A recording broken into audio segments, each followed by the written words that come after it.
Alhamdulillahirabbil alamin alladzi bi ni'matihi tatimmus shalihat. Alhamdulillahilladzi hadzana li hadza wa ma kunna linahtadi ya laula an hadanallah. Asyhadu an la ilaha illallah wahdahu la syarikalah wa asyhadu anna Muhammadan abduhu wa nabiyya wa la rasula ba'dah. Qala rabbi shrah li sadri wa yassir li amri wahlul 'uqdatam min lisani yafqahu qawli amma ba'd. Ikhwanu fiddin wa akhwatu fillah, bapak-bapak, ibu-ibu, hadirin wal hadirat rahimani wa rahimakumullah. Alhamdulillah, yang pertama dan utama tidak lupa saya mengajak kepada pribadi dan kepada bapak ibu sekalian, anak-anakku sekalian untuk senantiasa memanjatkan kesyukuran kita atas segala limpahan nikmat dan karunia-Nya. Alhamdulillah, pagi hari ini kembali Allah memberikan kepada kita nikmat yang luar biasa. Kembali kita bisa berada di majelis ilmu ini dengan limpahan nikmat dan karunia-Nya yang tidak bisa kita hitung satu persatu karena terlalu banyaknya. Maka marilah kita senantiasa memanjatkan kesyukuran kita atas nikmat-nikmat tersebut, berharap dengannya Allah Ta'ala melimpahkan nikmat dan karunia yang menjadi hajat-hajat kita, doa-doa kita di waktu-waktu yang akan datang. Karena sebagaimana janji Allah Ta'ala, barang siapa mensyukuri nikmat yang Allah hadirkan hari ini, maka Allah akan lipat gandakan nikmat dan karunia-Nya atas hamba yang pandai bersyukur. Ikhwanu fiddin wa akhwatu fillah, maka suasana pagi hari ini Masya Allah sungguh luar biasa. Kita berada di sebuah tempat yang begitu indah. Kita berada di sebuah kota yang begitu hijau, sejuk, masih tidak terlalu banyak polusi, pemandangan begitu indah. Kita berada di tempat di mana menjadi bagian taman surganya Allah Ta'ala yang ada di majelis ilmu ini, maka itu nikmat yang tidak bisa kita dustakan. Di waktu yang bersamaan, banyak saudara-saudara kita yang hari ini baru Allah uji dengan nikmat yang tidak sama dengan kita, mungkin baru sakit, mungkin baru mengalami hal-hal yang tidak sesuai dengan kebutuhan. Maka saya dan panjenengan semua hari ini yang diberikan oleh Allah Ta'ala nikmat yang luar biasa, mudah-mudahan Allah pandaikan kita untuk mensyukuri setiap nikmat-nikmat tersebut. Salawat beriring salam semoga terlimpah curahkan atas qudwah hasanah kita Rasulullah Muhammad sallallahu alaihi wasallam. Salawat beserta salam semoga terlimpah curahkan pula atas keluarganya, para sahabatnya hingga seluruh umatnya yang senantiasa menjalankan sunnahnya, yang senantiasa memperjuangkan risalahnya. Mudah-mudahan kita menjadi bagian di dalamnya yang kelak mendapatkan syafaatnya di yaumul akhir nanti. Allahumma amin. Bapak Ibu sekalian rahimani wa rahimakumullah. Alhamdulillah pagi hari ini kita insya Allah akan membahas bersama-sama konseling pagi hari ini dengan tema sabar dan sholat. Sebagaimana Allah Ta'ala sampaikan di beberapa ayatnya di dalam suratul Baqarah, a'udzubillahi minasyaitonirrajim, wasta'inu bisabri wassholah. Allah itu memerintahkan kepada kita untuk menjaga kesabaran kita atas apa yang Allah ujikan kepada kita dan meminta pertolongannya dengan menjalankan perintah Allah yaitu sholat. Maka insya Allah nanti akan kita dengarkan bersama-sama apa yang menjadi kaidah-kaidah dari sabar dan sholat, sehingga hal itu bisa menghadirkan pertolongan Allah karena apa yang kita amalkan adalah perintah dari Allah Ta'ala. Ikhwanu fiddin wa akhwatu fillah rahimani wa rahimakumullah.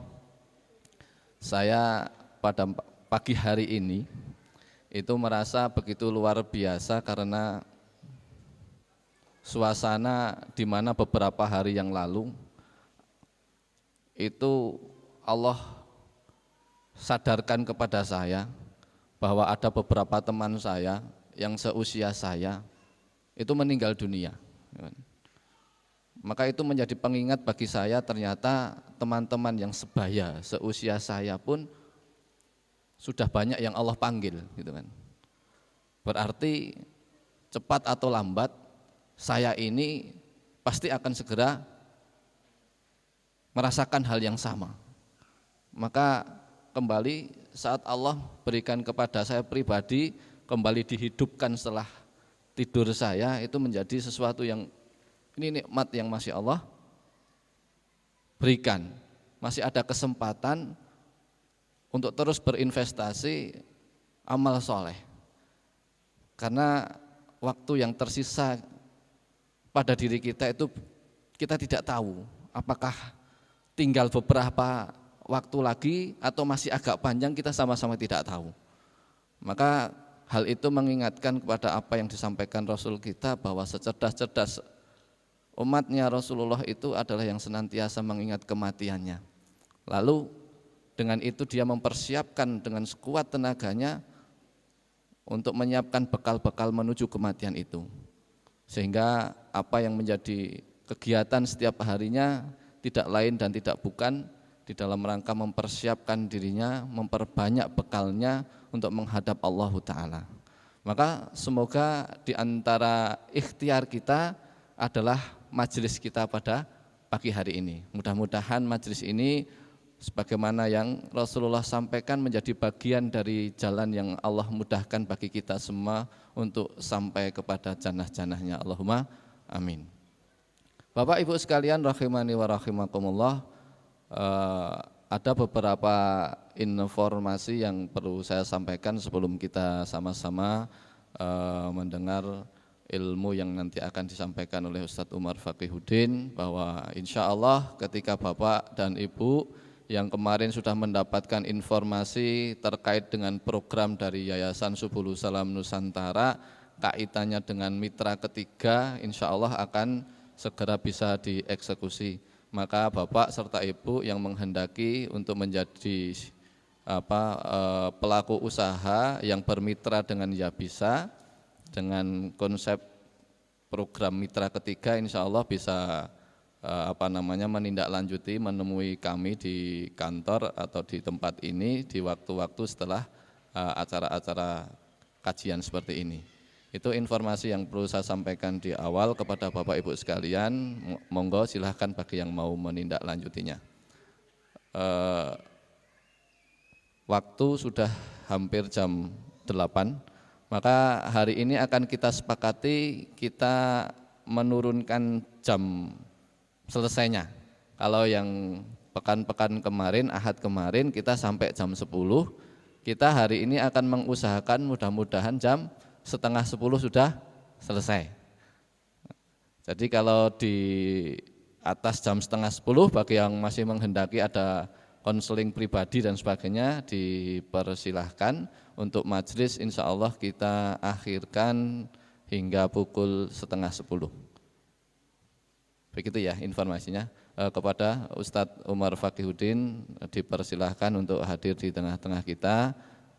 Beliau sudah berada di ruang transit yang sekaligus ruang tamu kita. Itu kita setting sebagai ruang tamu di sebelah kanan.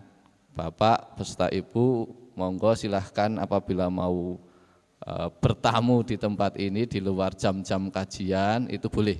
Silahkan panjenengan boleh melakukan janjian terlebih dahulu atau langsung datang juga dipersilahkan. Tetapi manakala Bapak beserta Ibu datang langsung ke tempat ini kok ternyata kami baru tidak ada di tempat ini, mohon untuk dimaklumi.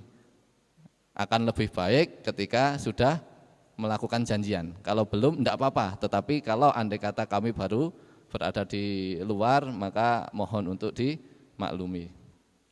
Itu saja informasinya, menunjukkan, hanya menginformasikan bahwa kami welcome, kami sangat terbuka untuk sharing apapun yang bisa kita sharingkan bersama.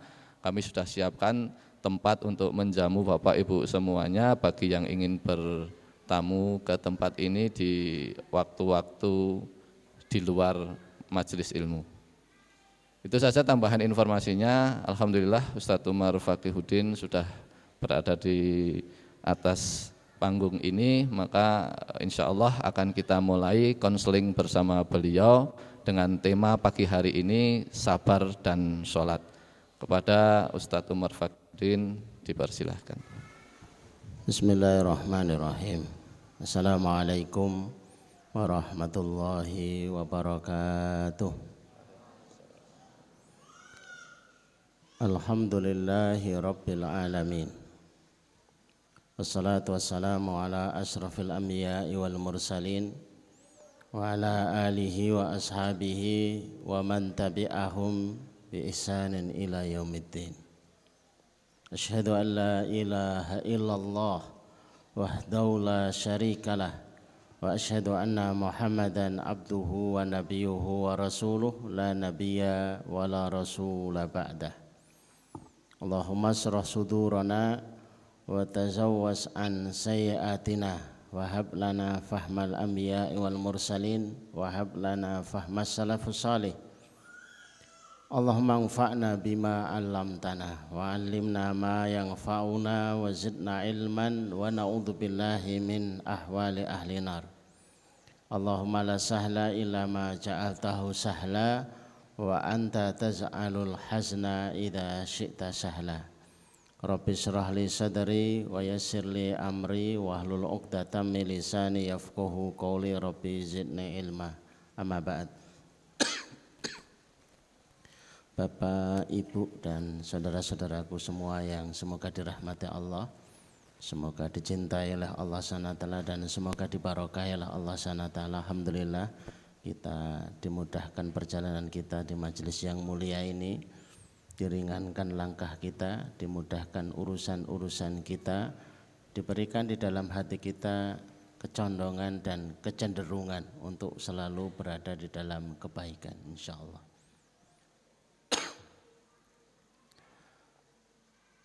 Sesuatu yang barangkali aneh melihatnya. Hari Jumat sore kita itu sudah dari sini gitu ya. Ini Jumat, Sabtu, Ahad kesini lagi. Dan kalau ngaji itu biasanya enggak 1 jam, kadang 1,5 jam. Pagi ini direncanakan 2,5 jam. Apa yang membuat mereka dahulu itu betah di majelis ilmu, itu berusaha untuk kita hadirkan kembali. Betul-betul majelis ilmu itu menjadi taman dari tetaman surganya Allah.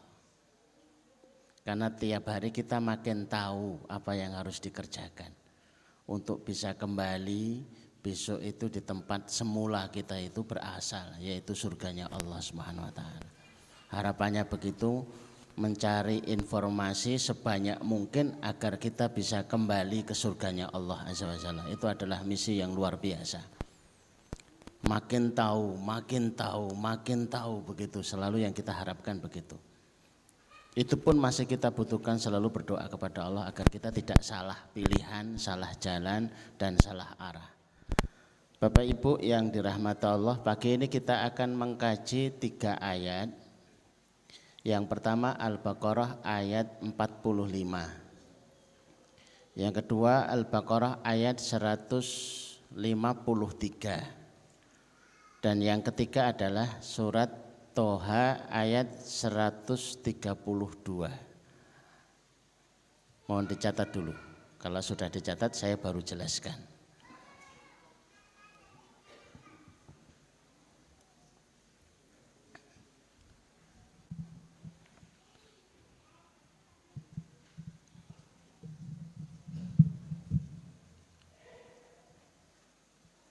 Di ayat yang pertama Al-Baqarah ayat 45. Diawali dengan wasta'inu bis sabri was salah wa innaha lakabiratun illa 'alal khashi'in alladzina yadhunnuna annahum mulaqu rabbihim wa annahum ilaihi raji'un. Wasta'inu itu kalau diteliti secara bahasa ini menggunakan fi'il amr, bukan permintaan, bukan anjuran, tapi sudah instruksi. Siapapun yang membaca ayat ini dan bisa memahami tentang maksud daripada ayat ini adalah instruksi. Tidak mengikuti berarti soalan tersendiri di hadapan Allah Azza wa Jalla. Wasta'inu, jadikan sarana untuk mengambil pertolongan. Jadikan kendaraan kita untuk tertolong.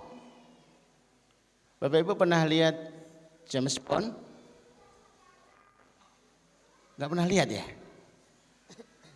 James Bond itu kelihatan hebat, karena kan sosoknya hebat. Ternyata dipersiapkan sekian banyak. Orang beriman itu sebelum dia berlaga di kehidupan dunia itu dipersiapkan semuanya. Kalau kita itu punya HP, fitur yang ada di dalamnya itu begitu lengkapnya untuk menjawab semua persoalan. Yang kita perkenalkan ini salah satu fiturnya, yaitu sabar dan sholat.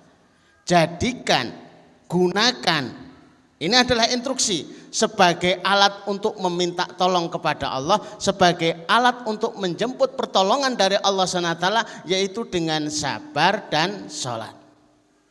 Sebelum kita menggunakan itu, informasinya kita lengkapi. Wa innaha lakabiratun, menggunakan sabar dan sholat itu bukan perkara ringan, bukan perkara kecil, tapi perkara besar, perkara berat. Sekalipun prakteknya sebenarnya enggak terlalu berat itu dilihat secara itu ya. Cuma sholat 2 rakaat seberapa beratnya? Kalau sholat 2 rakaat itu ringan, pastilah sering dilakukan oleh setiap orang-orang beriman. Ternyata tidak sering, tandanya berat. Yang menjadikan berat bukan sholatnya, tapi gangguan yang menjadikan 2 rakaat ini terlaksana. Sumbatan dan hambatan 2 rakaat ini terlaksana itu begitu beratnya. Karena setan tidak rela orang-orang beriman itu mendapatkan solusi di dalam kehidupannya. Dia ingin orang-orang beriman itu berada dalam putus asaan di dalam masalahnya.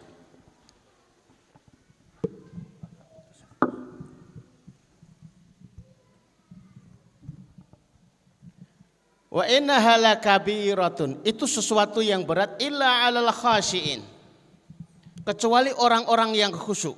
Siapa orang yang khusyuk itu? Ya kembali ke awal. Disebut seseorang itu khusyuk, orang yang menjadikan sabar dan sholat itu sebagai sarana untuk isti'anah, mencari pertolongan. Bagian daripada khusyuk adalah menjadikan sabar dan sholat sebagai alat menjemput pertolongan. Dikit-dikit sholat, dikit-dikit sholat, itu tandanya khusyuk. Dia setia kepada sholatnya untuk menjadikan masalah-masalahnya terurai. Alladzina yadhunnuna annahum mulaqu rabbihim, karena orang yang sholatnya itu merasa bertemu dengan Allah sehingga bisa mengadu segala persoalannya. Ya, disitulah dia betul-betul akan bisa mendapatkan solusi yang paripurna. Bapak Ibu yang dirahmati Allah, saya agak pelan menjelaskan karena yang paling pokok itu adalah aplikasi nanti setelahnya. Kenapa sabar disebut sebelum sholat?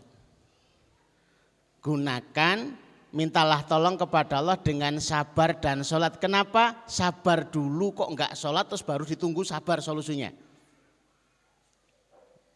Ayat ini bukan ayat yang baru, ayat terlalu tenar bagi kita itu ya. Tapi aplikasinya itu belum tentu kita itu benar.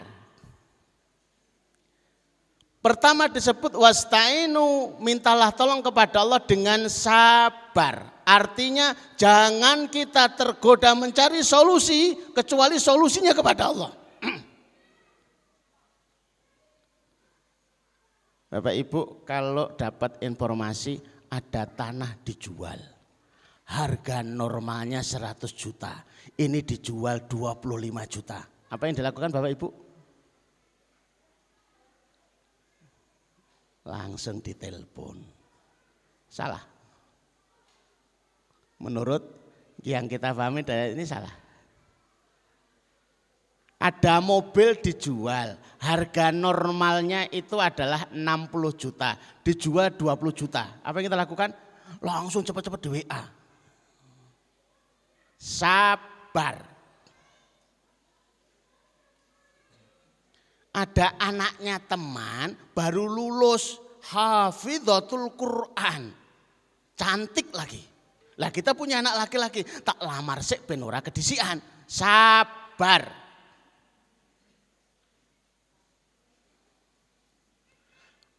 Ada bisnis baru yang begitu luar biasa, menjanjikan margin yang hebat, mudah mendapatkannya. Sampai kepada kita seringnya pertama kali ketika mendapat informasi apapun itu nyari HP. Setelah nyari HP kemudian mulai temu darat atau kemudian diskusi. Sabar sampai kamu sholat. Ini ada motor baru, harganya murah, harusnya harganya normalnya itu 14 juta, ini dijual harganya cuma 5 juta. Kita cepet-cepet, ya sabar, sholat dulu. Ini kontrakan murah, pinggir jalan, bisa untuk jualan. Harga normalnya itu pada umumnya itu sewanya 10 juta, ini cuma minta 3 juta saja. Kita pengen cepet-cepet kita deal begitu, sabar sampai sholat. Kenapa? Kenapa kita harus sabar sampai kita sholat? Bapak Ibu, kalau kita tidak melakukan sholat, apakah itu sholat hajat ataukah itu sholat istikharah, maka dua kemungkinannya. Kalaulah kita tidak bodoh, yang kedua adalah ceroboh. Milih yang mana? Ya ora dua-duanya, itu elek kabeh gitu ya. Bodoh itu masih kelihatan di telinga kita tuh agak biasa-biasa saja, tapi terasa enggak enak kalau pakai bahasa Jawa. Nek enggak mau sholat di goblok. Saya bertanya sama anak-anak itu waktu ngaji, kupu-kupu apa yang jalannya itu ngremet? Apa nak? Kupu-kupu goblok, lo punya sayap kenapa yang gremet gitu. Orang beriman apa yang punya hajat sesuatu, keinginan sesuatu tapi tidak mau sholat? Enggak berani ngomong kan. Padahal itu kita semua loh. Daripada gobloknya awake dhewe gitu ya. Oh cuma sholat 2 rakaat apa susahnya? Iya apa susahnya gitu ya. Tapi memang dibuat susah oleh setan. Apapun informasinya, saya mau beli rumah, sholat. Saya mau jual rumah, sholat. Saya mau beli mobil, sholat. Saya mau jual mobil, sholat. Saya mau ngontrak, sholat. Saya mau kontrakkan, sholat. Pokoknya sholat dulu lah. Menjadi sebuah tradisi, menjadi sebuah kebiasaan, sebuah keterampilan. Agar kita itu selalu dalam bingkai bimbingan Allah Azza wa Jalla. Baru terasakanlah kabiratun, merasa beratnya itu di sini itu. Maka pada ayat 153 itu diulangi lagi, ya ayyuhalladzina amanu, wahai orang-orang yang beriman. Artinya kalau enggak beriman enggak usah ikut-ikutan dalam persoalan ini. Ista'inu, ciri kalian itu beriman itu selalu menggunakan sholat, sabar sampai sholat, sabar sampai sholat. Kemudian itulah orang-orang yang bersabar. Kalau kita itu setiap ada pilihan, setiap ada kegalauan, itu sholat, itu tandanya orang yang sabar. Dan tanda-tanda orang yang akan mendapat solusi adalah orang-orang yang sabar. Kalau Bapak Ibu berhasil mempraktikkan ini, berhasil menggunakan ini, biasanya kan terus kemudian gedok tular kan.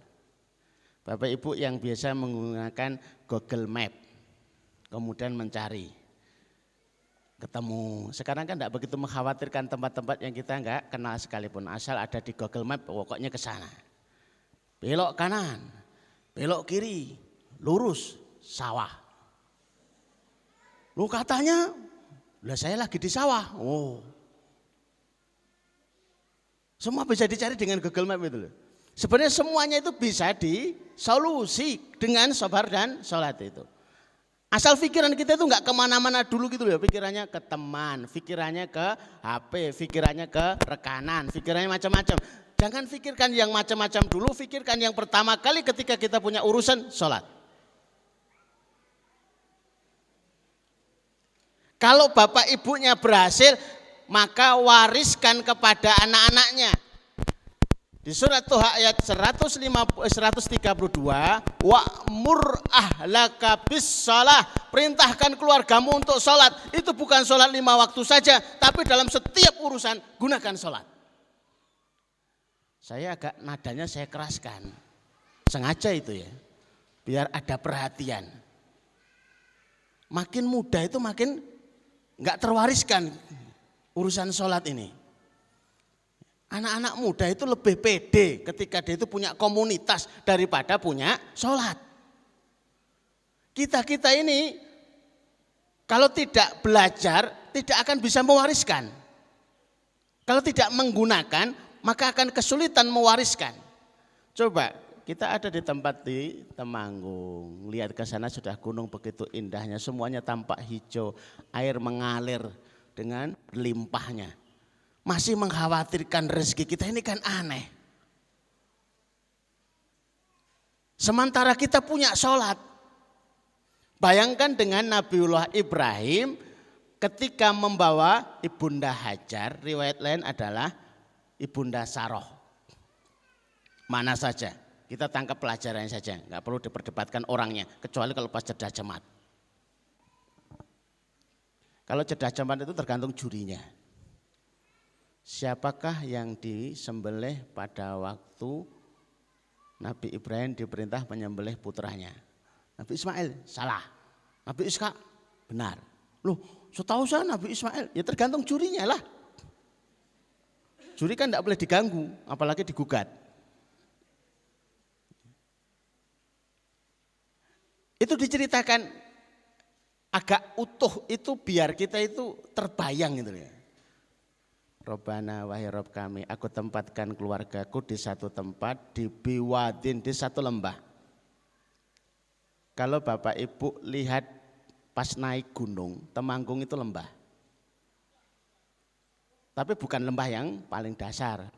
Gitu, proses untuk berapa banyak tempat-tempat yang dihuni oleh manusia itu selalu lembah.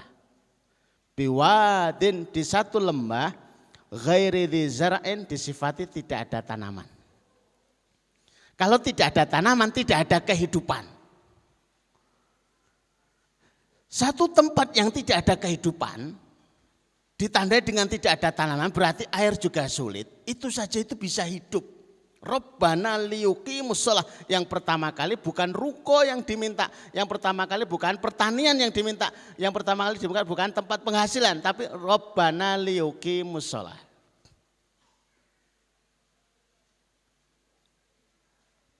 Kalau ada anak kita itu selesai menikah kemudian pamitan sama bapak ibunya, bapak ibu saya mau pindah. Di mana? Di tempat ini. Lah terus kamu pekerjaannya apa? Selalu yang ditanyakan itu seringnya. Penghasilanmu apa? Bapak-bapak yang punya putri kalau dilamar, kira-kira pertama yang diperhatikan apa bapak ibu? Pun ngasta napa mas? Nggih ngasta sandal, nggih ngasta.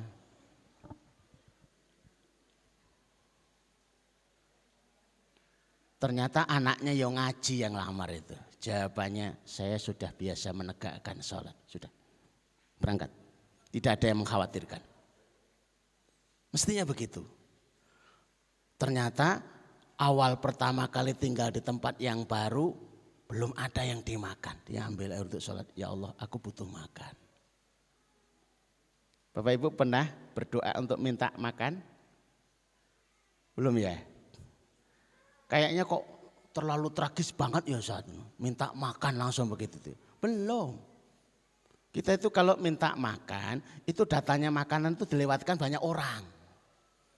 Coba tengok Nabiullah Isa di dalam Al-Quran. Itu pernah minta makanan, anzil alaina ma'idatan minas sama. Ya Allah, turunkan makanan dari langit. Enggak dilewatkan orang. Anzil alaina ma'idatan minas sama, dan itu makanannya bukan kita masak, tapi sudah langsung siap santap. Kebayang enggak itu? Turun dari langit itu sudah ayam panggang, lodak gitu.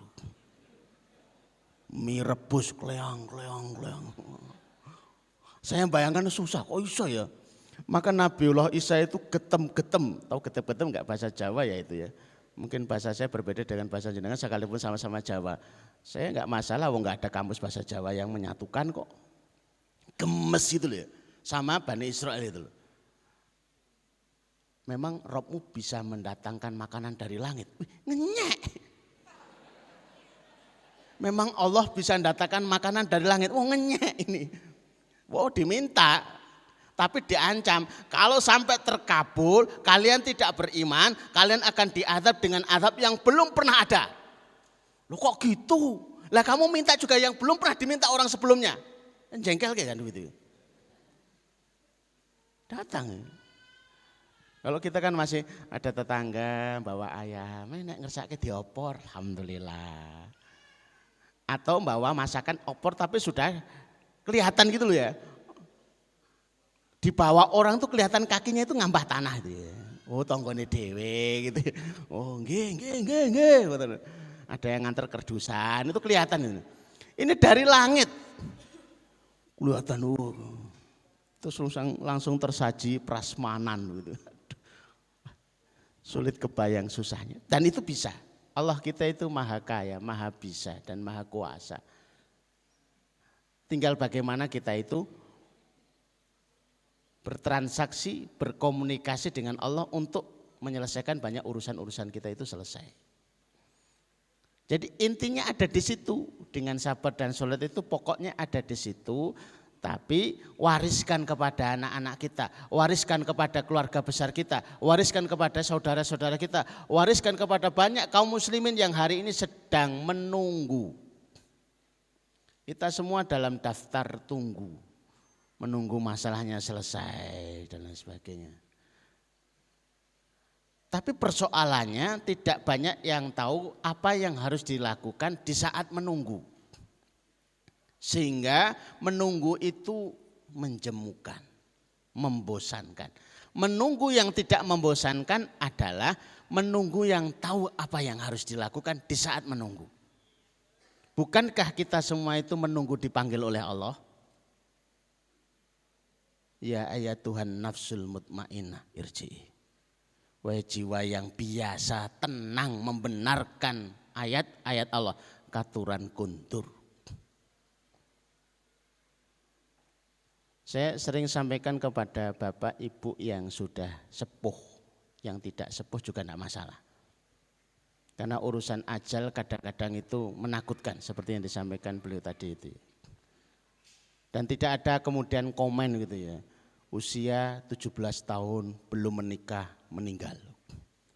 Wah yo mesake, harusnya nikah dulu, padahal cantik loh. Padahal meninggalnya meninggal aja. Dan tidak ada pemberitahuan gitu ya. Siap-siap Pak, 5 bulan lagi insya Allah akan dipanggil. Enggak ada gitu ya, pemberitahuan begitu. Tapi kabar baiknya, innalladzina qalu rabbunallah, mereka yang selalu menjaga ikrar lisannya, menjaga ikrar hatinya, menjaga ikrar perbuatannya itu dengan menyatakan Allah Rabb kami. Yang diyakini Rob itu terjaga. Yang diyakini dalam lisan Rob itu juga terjaga. Yang dilakukan sebagai wujud pengakuan Robnya itu Allah itu terjaga. Itu di saat-saat yang paling genting dan mengkhawatirkan, yaitu saat ajal itu mau datang. Tatanazzalu alaihimul malaika. Berbondong-bondong Allah kirimkan malaikat. Kalau cuma satu, kita mungkin akan ragu. Kuwi tenan apa ora kabarmu kuwi? Akeh iki lho bolone gitu lho. Tatanazzalu itu berarti turun. Duta yang dikirim oleh Allah untuk mereka yang akan dijemput kembali kepada Allah Azza wa Jalla. Itu untuk mereka-mereka yang qalu rabbuna Allah, itu ada fasilitas itu. Agar apa? Tidak berontak, Pak. Mereka yang sudah lama tinggal di dunia tiba-tiba harus meninggalkan dunia. Itu biasanya sudah kadung kerasan terus berontak. Ya. Katuran kuntur, jangan. Sudah diminta kembali, jangan. Ekspresinya itu aneh gitu ya.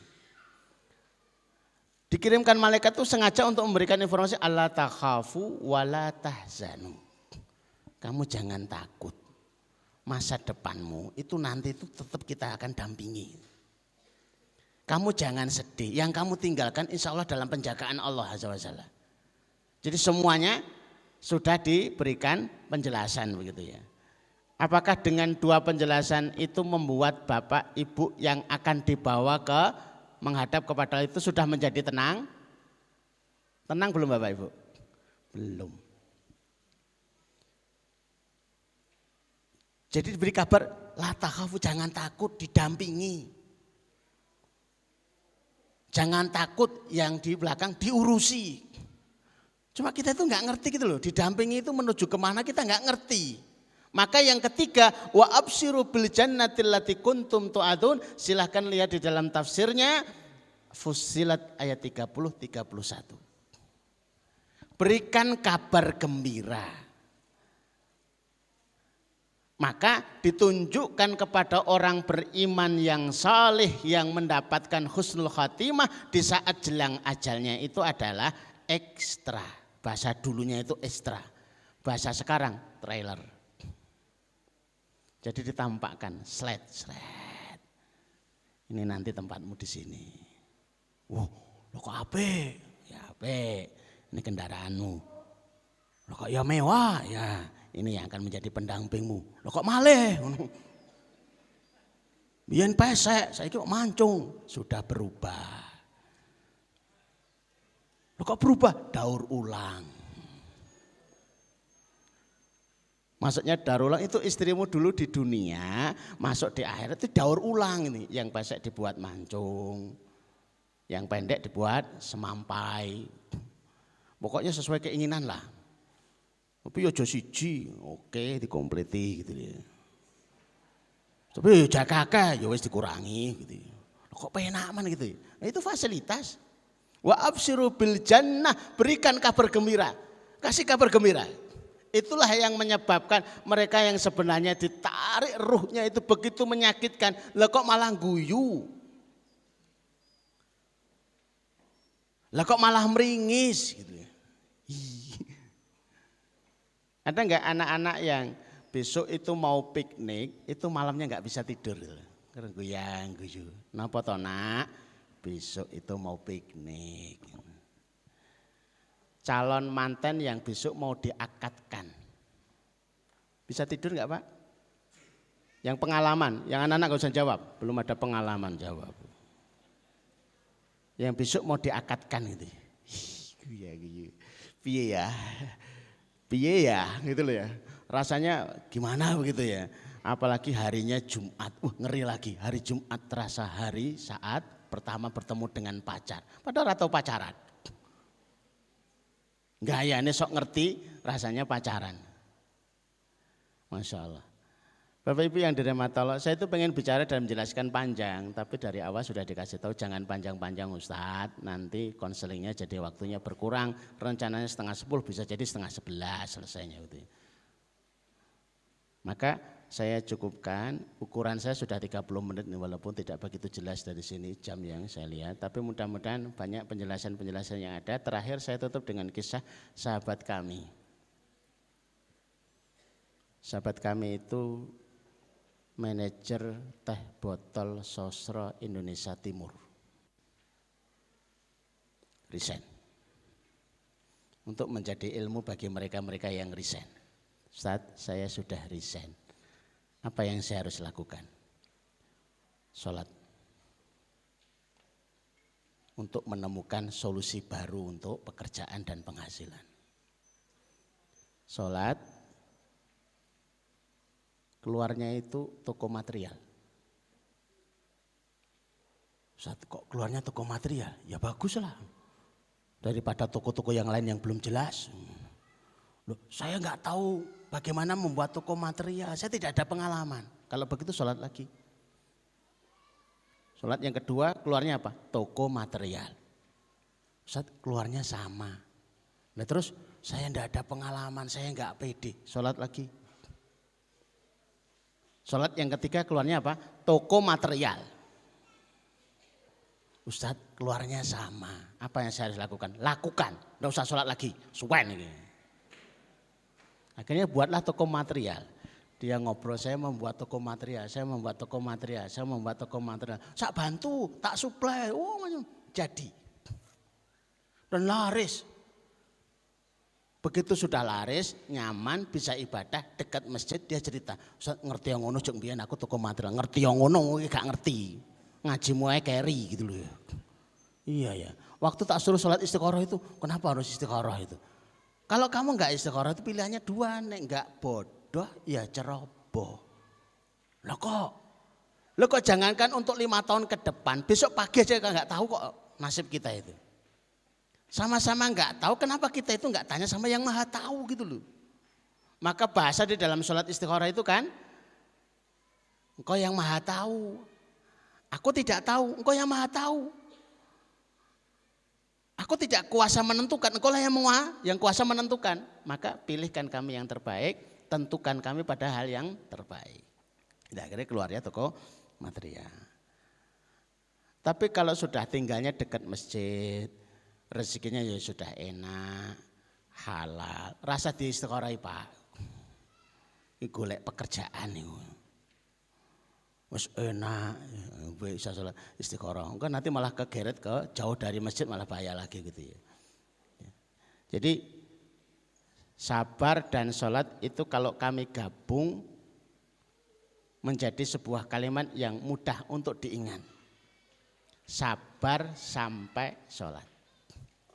Saya juga sudah menulis itu ya. Sabar sampai sholat. Sabar sampai sholat. Sabar sampai sholat. Bukan kita kita sholat terus nunggu sabar, enggak. Tapi dibalik karena memang pertamanya adalah kalimat sabar duluan. Sabar sampai kamu sholat, sabar sampai kamu sholat. Informasi apapun, keputusan apapun, jangan putuskan, sabar agar mendapat bimbingan sampai kita sholat. Ini kan asik. Cerita ini banyak. Tapi karena terbatas waktu, nanti di sela-sela itu jika dibutuhkan penguatan untuk mereka-mereka yang sudah terbimbing dengan sholat ini, ya, dan mendapatkan hasil yang luar biasa, nanti insya Allah kita akan ceritakan. Mudah-mudahan ada waktunya. Demikian saya kembalikan kepada Ayah Heri sebagai moderatornya. Jazakumullah.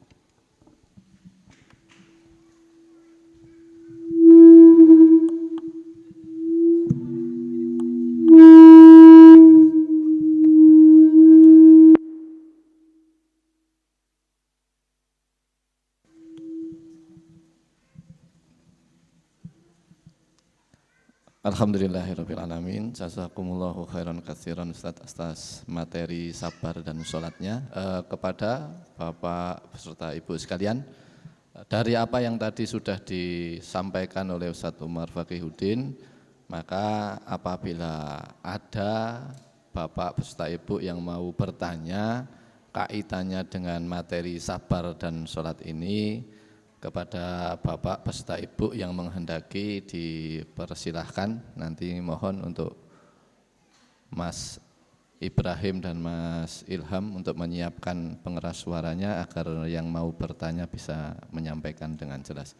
Siapa yang mau bertanya silahkan angkat tangannya, bisa dari bapak-bapak atau ibu-ibu atau anak-anak juga dipersilahkan. Ada yang mau bertanya? Belakang, Mas Ibrahim. Ibu-ibu belakang. Ibu-ibu atau mbak-mbak, enggak tahu. Oh, kayaknya Bu Mama Tika kayaknya.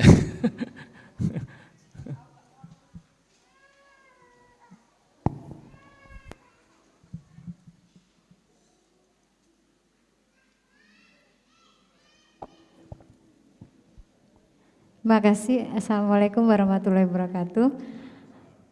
Ustadz mau tanya, kalau misalnya sudah terlanjur mengambil satu keputusan, terus kita ada kebimbangan, kemudian melakukan sholatnya itu setelahnya, itu bagaimana? Terima kasih, Tat.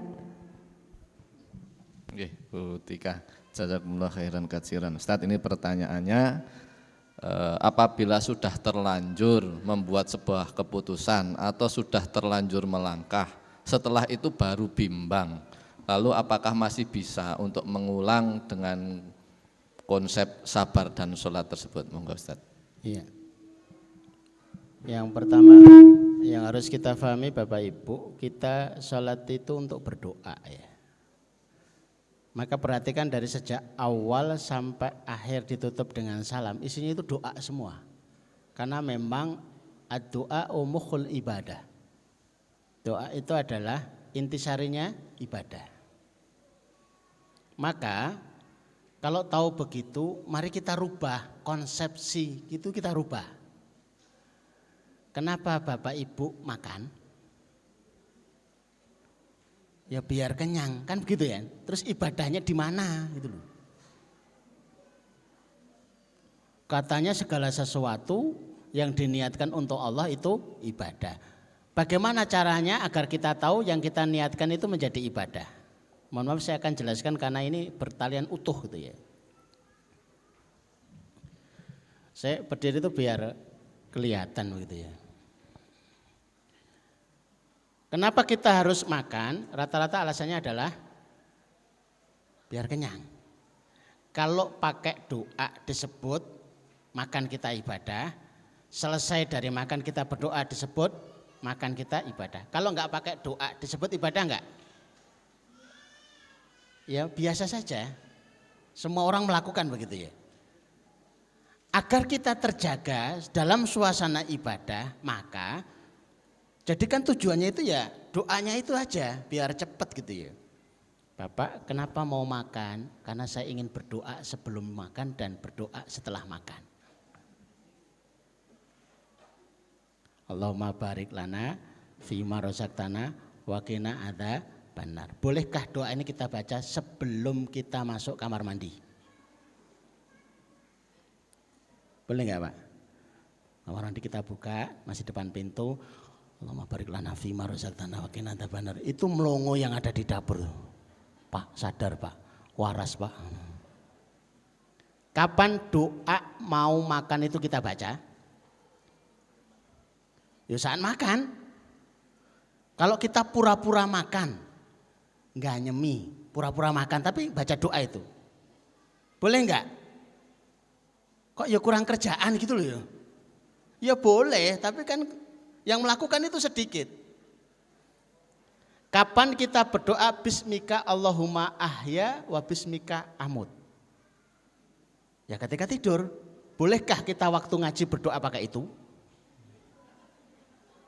Mari kita awali ngaji kita dengan bersama-sama berdoa bismika Allahumma ahya wa bismika am. Ini pengajian atau mau tidur bareng? Enggak bisa kan? Ya doa itu kita baca saat kita mau tidur. Ada spesifiknya sendiri. Kalau begitu ya sudah. Kenapa Bapak Ibu mau tidur? Karena mau berdoa. Kenapa mau makan? Karena mau berdoa. Kenapa mau menikah? Ayo, bapak-bapak jawab. Semangatnya pengen nikah lagi Ustaz. Kenapa mau menikah? Ayo. Bisa jawab bagus. Karena pengen berdoa begitu loh ya. Agar yang berdoa biasanya sendiri, sekarang ada berdua. Maka kalau ada suami istri kok berdoanya itu enggak bareng, enggak kompak. Ini masalah. Apalagi sebelumnya itu masih sendiri, makan minumnya terjamin, setelah berdua makin tidak terjamin. Kan aneh ya. Dua orang yang bertemu yang sebelumnya makan minumnya terjamin, setelah ketemu makin tidak terjamin. Ini kan aneh cerita ini ya. Kalau dalam bahasa Indonesia termasuk jenis karangan apa ini? Dua orang yang bertemu yang sebelumnya itu terjamin, begitu bertemu makin tidak terjamin. Dua orang yang bertemu dari sebelumnya itu makan nasi, setelah bertemu kemudian bingung, aku kok mangan opo gitu. Termasuk jenis karangan apa Bapak Ibu? Tulisan apa termasuk ini? Aneh kan? Ya itulah makanya. Tapi aneh itu terjadi di mana-mana begitu ya. Waktu sendiri berdoanya itu kenceng. Tapi ketika berdua sudah jarang berdoa, itu pun beda. Kalau pengen tahu, pengalaman kami menemui banyak jamaah yang konseling itu rata-rata terjadi karena bapak ibu yang doanya itu beda, nggak kompak. Bisa sholat tahajud berdua itu bisa, jam 3 bisa. Selesai dari sholat tahajud 2 rakaat kemudian berdoa dekat. Tapi yang disebut itu beda loh. Ya Allah, ini doanya bapak ya. Rezekikan kepada kami rumah ya Allah. Bertahun-tahun kami berumah tangga belum punya rumah sendiri ya Allah. Cash, saya nggak mau nyicil, kesel Pak. Ibu doanya apa? Ya Allah rezekikan kepada kami ya Allah, rezeki untuk bayar DP rumah ya Allah. Ya Allah, bapaknya cash, ibunya DP. Ini sudah beda loh ya. Bapaknya berdoa ya Allah rezekikan kepada kami motor ya Allah. Motor cuma 1 gantian. Saya harus ngantar ke sana kemari. Coba kalau 2 kan jadi enak, ibadah lebih tenang ya Allah. Vario ya Allah. Istrinya karena nggak ada koordinasi, ya Allah rezekikan kepada kami ya Allah. Sama tambahan motor, 1 repot, saya harus nunggu bapak untuk diantar kemana-mana. Berikan tambahan motor ya Allah, Mio ya Allah. Bapaknya Vario, ibunya Mio. Itu kalau volume dikeraskan padu. Vario ya Allah, Mio ya Allah. Vario, Mio. Vario itu irit yo, Mio itu jinak yo. Yo ora iso gitu loh. Terus mana yang dikabulkan mana coba? Motor. Ini masih dalam doa, sudah rame, nanti terwujud rame lagi gitu ya. Ya toh tak bilangi mukanya yang Vario aja enggak bisa ya, tetap Mio. Akhirnya beli 2. Maka samakan, Pak. Cara mudah menyamakan doa suami dan istri itu kalau berdoa bareng deket. Suami berdoa suaranya dikeraskan, ibu tinggal ngamini aja. Ya Allah rezekikan kepada kami ya Allah rumah ya Allah yang ada kamar tidurnya 3 jiwit. 4 Pak. Ya Allah rezekikan ya Allah tahun ini bisa haji ya Allah sih bayar SPP anak sih rasa kesuwen. Bisa haji loh. Ralat ya Allah bayar SPP dulu. Tapi asik begitu ya berdua itu. Ada anaknya 1 ya tambah peserta doanya. Ada anaknya 2 tambah pesertaan. Lah anaknya sak pondok. Ya harus ikut doa semua. Kan sudah tak sampaikan kemarin kita mau bangun asrama, bangun pondok. Kalau semua nggak ikut berdoa akan kita tinggal, akan kita tempati sendiri. Yang berdoa kita. Berarti pelayan biar aja lo nggak mau kontribusi walaupun sekedar doa ya nggak usah menempati kan lucu. Ya, saya jadikan prolog ini agar Bapak Ibu lebih memahami ternyata ada niatan yang menjadikan kita terkawal dalam ibadah terus itu, yaitu niatan doa itu tadi. Nah, Rasulullah SAW menyatakan la yugni khadaru min qadarillah. Kehati-hatian kita itu tidak menyelamatkan dari takdir Allah. Jadi kalau takdirnya itu kecelakaan, sekalipun kita naik motornya itu kecepatan 10 km per jam.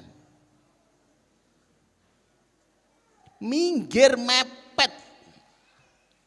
Pinggir aspal sama tanah mepet. Di speedometernya ada tulisannya suluman, sulumun, selamat. Alon-alon asal kelakon. Kalau takdirnya itu kecelakaan. Ibu-ibu punya bisnis, hati-hati. Takdirnya bangkrut. Ayo mau kemana? Yang sudah sepuh mau ke kamar mandi, takdirnya kepleset, hati-hati, langkah dihitung, kanan kiri, kanan kiri, kanan kiri. Kepleset, ya kepleset. Loh terus gimana Ustaz kalau begitu? Enggak usah hati-hati, parah. Hati-hati saja itu tidak menyelamatkan, apalagi tidak hati-hati. Karena 10 km per jam itu tidak menyelamatkan dari kecelakaan, mending kita tutup mata sekalian, langsung kecepatan gas 100 km per jam langsung buang. Ya bablas gitu ya. Artinya apa? Walakin doa, akan tetapi doa yanfa'u mimma nazal wa mimma lam yunzil. Akan tetapi doa bermanfaat untuk yang sudah terjadi dan yang belum terjadi. Salat kita itu untuk berdoa, apakah bermanfaat setelah terjadi? Bermanfaat. Ada pejabat PLN itu putranya autis. Wah sedihnya bukan main. 1 malu, 2 repot. Akhirnya dinasihati, Pak ini rezeki dari Allah. Bapak punya pilihan bersabar, dengan itu berpahala, dengan ujian ini. Atau Bapak melawan dengan doa terus. Saya akan memilih yang kedua Ustaz, doa. Alhamdulillah tetap autis. Ya kan? Jadi kalau pilihannya itu misalkan pasangan, misalkan ya Bu, misalkan pasangan gitu ya. Kok pasangan saya kok begini? Ya tetap pasangannya ya itu. Ada kalanya itu enggak berubah, kayak itu. Sakit autis berdoa. Ya tetap autis. Terus bedanya di mana? Tapi dia hafal Quran. Bahkan lebih hafal, lebih kuat hafalan daripada yang normal. Langsung tersungkur sujud, syukur. Alhamdulillah. Sudah punya tabungan yang luar biasa begitu ya. Jadi tetap berdoalah, walaupun sudah terjadi, terus berdoa, walaupun sudah terjadi. Aku ke usaha ini ya bangkrut, usaha ini ya gagal. Ini usaha yang ketiga, alhamdulillah tidak bangkrut dan tidak gagal. Nah terus orang ono badine, podo wae. Yang pertama bangkrut, yang kedua gagal, yang ketiga orang ono badine. Terus piye? Ya sudah berdoa aja terus.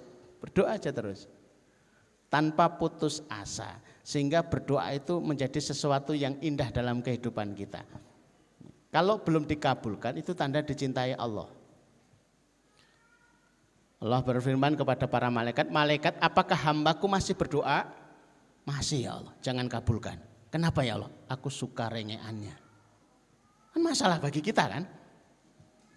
Pantesan enggak terkabul. Lah disenengi Allah rengeane gitu. Wah ya repot kan gitu ya. Artinya ya kita nyaman aja doa lagi. Ya Allah lunaskan hutang saya, ora. Ya Allah lunaskan yang kose, ya Allah iya terus ora rampung lunas. Berarti kita disukai suaranya gitu ya. Jadi di absen malaikat kok ora krungu suarane, lah wis lunas, layak dadi ngorok. Biasanya suaranya ada suara tangisan. Ya kan? Nah, karena kita sering berdoanya itu antara preventif dengan kuratif, lebih banyak kuratif. Di sekian banyak ini Bapak Ibu, doa yang terlantun kepada Allah antara ya Allah jangan sampai kami hidup dengan hutang.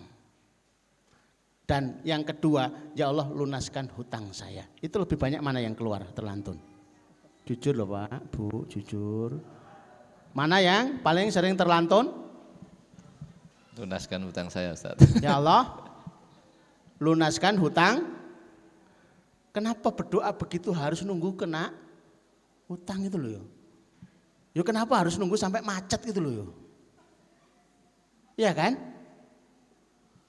Antara ya Allah sembuhkan sakit saya dan jangan sampai saya sakit. Mana yang sering terlantun? Jarak kan? Nek doa sembuhkan saya kan nunggu lorosek toh? Nunggu sakit sampai dia berdoa. Kenapa sebelum sakit kita nggak sering berdoa gitu ya? Maka di zikir pagi, zikir sore itu ada doanya agar kita itu enggak kena sakitnya itu. Allahumma afini fi badani, Allahumma afini fi sam'i, Allahumma afini fi basari, la ilaha illa anta. Ya Allah, sehatkan badanku, sehatkan pendengaranku, sehatkan penglihatanku, tidak ada ilah kecuali Engkau ya Allah. Biar kita enggak sampai sakit. Nah, kalau sudah berdoa itu sakit enggak? Kalau sudah berdoa begitu sakit enggak gitu ya. Biasanya pertanyaan ini kalau pada santri itu bingung jawabnya ya. Itu kembali kepada keyakinan kita di dalam berdoa. Semakin yakin kita berdoa, semakin kita itu akan merasakan kehadiran Allah itu ada di hadapan kita. Ada ma'iyatullahnya. Maka ihfadzillah yahfadzka. Jagalah perintah Allah maka gantian Allah yang menjagamu. Tapi kok belum terasa ya, saya itu sudah menjaga sholat, menjaga tilawah, menjaga zikir, menjaga doa. Tapi kok belum terasa pertolongan Allah. Maka teruskan, ihfadzillah tajidhu tujahaka. Teruskan untuk menjaga perintah Allah, maka kamu akan rasakan Allah ada di hadapanmu. Real, life. Gitu ya. Saya pernah cerita tentang seorang ustadz yang putrinya sakit, pernah ya? Ya tak ceritakan lagi kalau begitu. Kalau ceritakan pada senang. Ada ustaz itu anaknya naik sepeda jatuh. Sakit. Patah. Dibawalah ke rumah sakit Karimah. Dokter Tunjung, Allah yarham, sudah meninggal. Sampai di sana ngantri nomor 36. Tahu-tahu mendengar pengumuman dari bagian pendaftaran, mohon maaf Dokter Tunjung hanya bisa menerima pasien 35. Dia nomor 36. Wah, lo kok yang mepet banget gitu ya. Anaknya sudah kesakitan begitu. Akhirnya WA sama saya. Apa yang saya harus lakukan Ustaz? Cari musola atau masjid. Sholat 2 rakaat tembung yang punya Dokter Tunjung. Kok enggak nembung Dokter Tunjung? Saya enggak kenal. Beliau juga enggak kenal.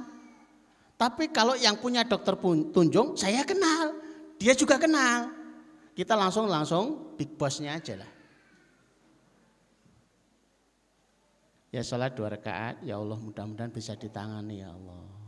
Hari ini anak saya kesakitan ya Allah. Terus itu balik lagi ke ruang tunggu itu. Tiba-tiba ada pengumuman, mohon maaf ada ralat, Dokter Tunjung berkenan mau menambah 1 pasien lagi, nomor 36. Yes, alhamdulillah berubah. Akhirnya dibawa ke ruang tindakan. Begitu lihat di ruang tunggu, ruang tindakan, jumlahnya banyak. Lah itu rampungnya kapan gitu loh. Anaknya udah nangis masih kecil loh. WA lagi, antriannya panjang. Lah pulang ke Semarang jam berapa gitu. Apa yang harus saya lakukan? Kamu kembali lagi ke musola, sholat 2 rakaat, tembung yang punya Dokter Tunjung. Masih sama resepnya. Biar mendapatkan pelayanan yang pertama. Begitu sholat 2 rakaat balik lagi sampai di ruang tunggu tindakan, tiba-tiba anaknya menjerit. Wow. Otomatis membuat keramaian di ruang itu. Ada apa? Kesakitan. Coba periksa ke sini. Setelah diperiksa, ini harus segera mengambil tindakan. Yang harusnya nomor 36 jadi nomor 1. Kalau itu caranya masih seperti itu masih benar ya. Nanti jangan ngikutin terus pakai modus ya. Tak jiwit wae anaknya. Nangis gitu ya. Itu modus, itu beneran. Yang ini tuh beneran, ini nangis beneran kesakitan. Begitu sudah diperiksakan, paginya datang ke rumah saya, pertanyaannya itu aneh. Ustaz, ternyata Allah itu ada. Coba bayangkan dulu, itu Ustaz loh ya. Sekarang jadi direktur pondok malahan itu. Sekarang pertanyaan Allah itu ternyata ada ya Ustaz. Lah rumangsamu gitu loh. Enggak, saya kok enggak bayangkan kok live gitu loh ya. Selama ini yo kita itu ya punya Allah tapi kok kayak enggak live gitu. Enggak merasakan tajidhu tujahaka, ada di hadapanmu. Ya karena kita enggak sering menggunakan aja. Enggak sering menggunakan aja. Kalau itu masih dirasa masih meragukan, kurang meyakinkan. Wa idza sa'alta fas'alillah. Apa saja yang dibutuhkan, minta sama Allah. Apa saja yang dikhawatirkan, minta sama Allah. Kalau sudah sampai situ insya Allah akan merasakan bagaimana life-nya itu tadi. Merasakan Allah ada di hadapannya, merasakan penjagaan dari Allah SWT. Dikit-dikit doa, dikit-dikit doa. Itulah yang membedakan kita dengan para nabi. Para nabi itu sedikit-sedikit berdoa, lah kita itu doanya sedikit. Nah itulah bedanya cuma sedikit gitu ya. Begitu. Mudah-mudahan sudah menjawab. Pertanyaan satu, jawabannya satu tausiah itu. Alhamdulillah jawaban dari Ustadz sungguh sudah lengkap. Mudah-mudahan yang bertanya bisa mendapatkan apa yang ditanyakan terpenuhi. Jadi insya Allah tidak ada kata terlambat gitu ya. Namanya doa mah kapan saja, sudah kelewat juga nggak ada masalah. Alhamdulillah, monggo siapa yang berkenan untuk kembali menyampaikan pertanyaan kepada Ustadz, dipersilahkan. Yang depan dulu, nanti yang belakang ada ibu-ibu pakai mukena hijau, nanti setelah beliau Bapak Nanang. Monggo Pak Nanang. Bismillahirrahmanirrahim. Assalamualaikum warahmatullahi wabarakatuh.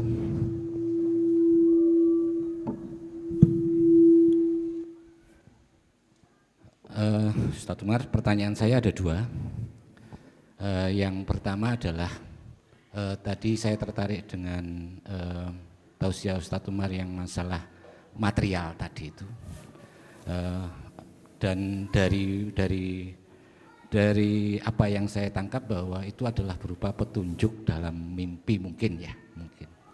Terus pertanyaan saya adalah seberapa kita yakin bahwa itu memang benar-benar petunjuk dari Allah atau ada campur tangan dari setan kalau dia punya tangan ya. Itu seberapa yakin kita itunya itu, yang membedakan itu, yang membedakan. Yang pertama. Terus yang kedua mungkin pertanyaan sangat sederhana. Dari cerita yang terakhir, satu hajat, dua rakaat sholat. Jadi misalnya satu hari punya hajat 3, berarti 3 kali sholat sehari, sholat sunnah 2 rakaat itu. Saya kira itu aja pertanyaan saya. Assalamualaikum warahmatullahi wabarakatuh. Assalamualaikum warahmatullahi wabarakatuh. Apa yang membedakan hasil dari sebuah mimpi ini dari Allah atau bukan dari Allah? Saya jawab umum aja Pak ya. Bukan hanya sekedar sesuatu yang spesifik, tapi secara umum. Karena beberapa di antara kita itu merasa bahwa jawaban dari istikharah itu seringnya melalui mimpi. Nek orang mimpi ora enggak dianggap jawaban istikharah. Padahal tidak harus lewat mimpi. Mau lewat mimpi atau bukan mimpi, istikharah itu selalu berujung kepada kemantapan. Mantap, yakin. Setelah kemantapan, kemudahan. Lekolen khuliqal muyassarun lima khuliqal. Masing-masing kita itu akan dimudahkan kepada urusan yang bakal ditakdirkan kepada kita. Jadi umpama kita sudah istikharah, tapi kok ya orang ngimpi-ngimpi, padahal belum tidur. Tapi kok mantap gitu loh ya, ya sudah gitu loh, mudah gitu ya. Ya. Biasanya kalau istikharah itu kan seringnya untuk nembung kan, mencari jodoh seringnya. Ini yang mengalami penyempitan, padahal istikharah itu untuk semua urusan. Kalau dalam proses menikah itu dimudahkan betul. Bapak napa gadah putri? Gadah. Sing niki napa putri Bapak? Nggih. Punikah napa dereng-dereng? Angsal ditembung? Angsal. Kok tanpa ada perlawanan gitu loh ya. Dan jenengan niku sinten? Kan ya kancamu. Ya mestilah ngono. Ternyata temannya sendiri gitu ya. Lah temannya ngaji ditembung putrinya ya mesti wae ngerti gitu ya. Jadi selalu ada kemudahan gitu. Ada kemudahan. Tapi kalau lewat mimpi itu yang menjadi kemantapan Bapak Ibu dan satu mimpi itu belum membuat yakin, ya bermimpilah yang kedua. Bagaimana cara bermimpi yang kedua? Ya tidur Pak. Kalau kita ngimpi tapi tidak tidur itu namanya ngelindur. Ada seorang yang sampai kepada kami kisahnya. Dia bermimpi didatangi sesosok berbaju jubah. putih, berjanggut, nampak bijaksana. Tiba-tiba sosok ini memerintahkan umrohkan tetanggamu. Bangun tidur, dia merasa ragu apakah itu mimpi itu instruksi dari Allah ataukah hanya bunga mimpi. Itu kan yang dikhawatirkan ini. Terus dia ya tidur lagi. Untuk mendapatkan kemantapan dia tidur lagi. Ya Allah, apakah mimpi ini benar perintahmu? Pada tidur yang kedua dia mimpi lagi. Mimpinya sama, umrohkan tetanggamu. Karena khawatir ada hal-hal yang dikhawatirkan, maka dia menemui imam masjid. Karena orang yang saat itu dekat dengan beliau adalah imam masjid. Boleh ditanyakan kepada orang soleh, apakah mimpi saya ini begini? Gitu. Apa kata imam masjid ini? Kita tunggu sampai mimpi yang ketiga. Kalau mimpinya sama dengan yang kedua dan yang pertama, umrohkan tetanggamu. Ternyata dapat mimpi yang ketiga. Persis. Mimpinya persis itu, umrohkan. Ternyata yang diumrohkan, yang dimaksud dengan tetangga yang mau diumrohkan itu, sholat pun tidak. Belum sholat. Apalagi umroh. Maka ketika saya dapat mimpi begini untuk mengumrohkan panjenengan, ya bingung. Saya enggak bisa umroh. Bagaimana caranya umroh juga saya enggak bisa, saya akan ajari. Terus yang kedua, bagaimana saya akan umroh, wong sholat pun tidak, saya akan ajari. Maka berangkatlah dia ke tanah suci, umroh, tawaf, sa'i sampai ritual selesai dari ibadah umroh di sana, dan sebelum pulang ditawari, Pak, kita besok itu mau pulang ke tanah suci, adakah keinginan sebelum pulang barangkali? Saya itu pengen sholat 2 rakaat di depan makom Ibrahim. Maka diantarkan ke sana. Pada rakaat kedua, pada sujud yang terakhir, itulah sujud terakhir beliau hidup di dunia. Meninggal di sana itu. Loh kok penak men? Tapi kan nggak bisa direncana ya gitu. Kaget, rupa-rupanya mimpi itu hanyalah untuk menjawab husnul khotimahnya orang yang menjadi tetangganya ini. Maka didatangi rumahnya, ditemui istrinya, bapak niku amalane nopo? Loh kok penak men? Saya enggak tahu.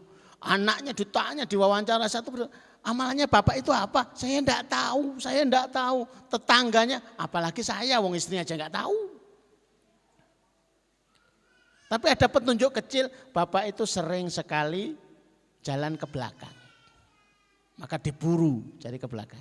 Ternyata di belakang agak jauh itu ada gubuk. Tinggal seorang tua sebatang kara. Ditanya jenengan niku terus sing rawat sinten. Saya itu yang rawat itu bapak itu loh. Yang meninggal kemarin. Enggak. Ternyata itu amalan sembunyi-sembunyinya bapak ini tadi itu. Orang sholat. Tapi semangat untuk bersedekah selalu sembunyi-sembunyi biar enggak diketahui. Karena kadang-kadang amalan yang ditampakkan itu jadi fitnah. Allah ndadak sedekah barang ora sholat. Apa ya ditompong. Wah malah kita jadi bingung akhirnya. Ya sudah sembunyi-sembunyi saja gitu. Nah terus setiap saya disuapi, saya itu selalu berdoa mudah-mudahan orang ini husnul khotimah. Mudah-mudahan orang ini husnul khotimah. Udah sepuh, udah gak bisa apa-apa itu disuapi. Oh ya ini. Sementara kisah pada zaman Nabi Musa saja. Siapa yang akan menjadi teman di surganya Nabi Musa? Itu ya dari orang yang berbakti sama ibunya. Jadi kalau kita itu membantu orang lemah dengan sembunyi-sembunyi, itu dahsyatnya luar biasa. Maka kemudian menjadi sebuah tulisan, salah satu sebab husnul khotimah itu adalah sedekah sembunyi-sembunyi. Karena datangnya husnul khotimah itu juga sembunyi-sembunyi, Enggak ada kabar-kabar, kan enggak pernah dengar suara di speaker tentang husnul khotimah itu insya Allah begini-begini, kan enggak ada kan, diam-diam, sembunyi-sembunyi. Maka sedekah yang sembunyi-sembunyi itu memadamkan kemarahan Allah. Bisa jadi Allah marah ngelihat orang enggak sholat itu. Tapi itu bisa padam dengan sedekah sembunyi-sembunyi. Itu yang pertama. Yang kedua tadi apa Pak? Saya itu kayak nulis ini tadi kok tadi lali ya.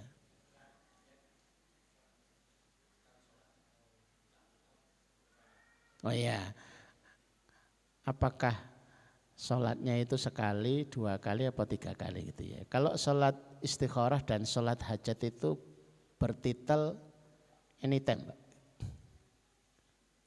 Anytime, anywhere. Artinya kapan saja dan di mana saja gitu ya.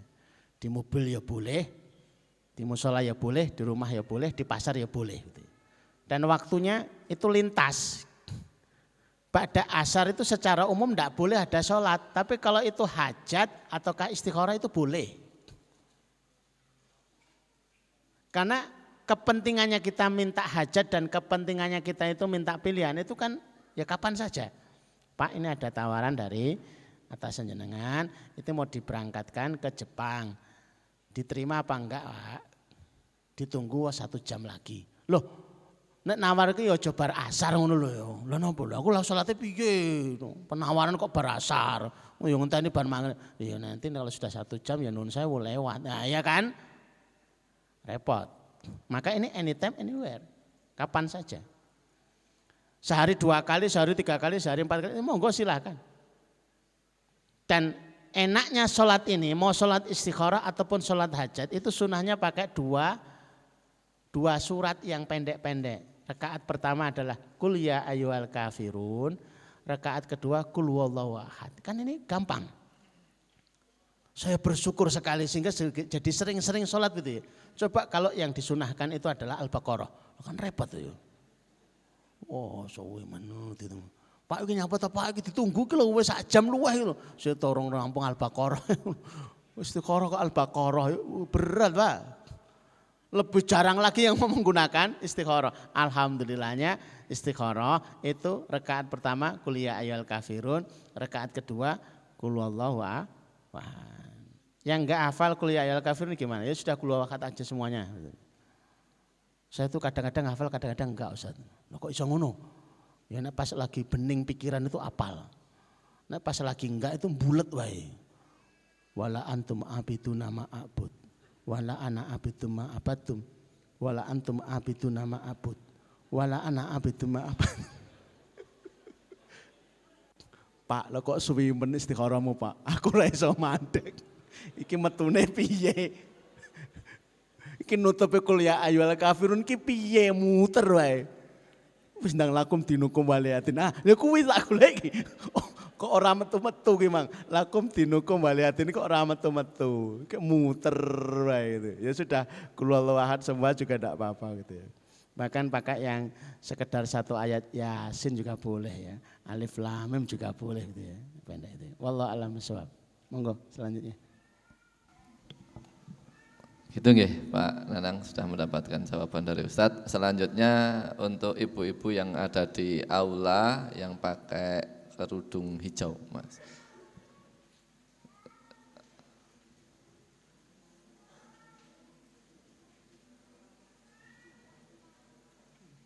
Ibu bisa mengangkat tangannya biar yang bertugas mengetahui. Nah, ya. Terima kasih. Assalamualaikum warahmatullahi wabarakatuh. Ustadz, kami mau menanyakan tadi dari beberapa materi sudah diterangkan yang berhubungan dengan hajat kita. Untuk kali ini saya akan menanyakan tentang sabar dan sholat.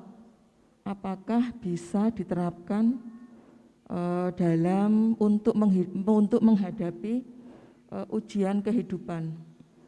Misalnya seperti ini, misalnya dalam merawat anak misalnya. Mungkin anak kita ada yang sulit untuk diatur misalnya seperti itu.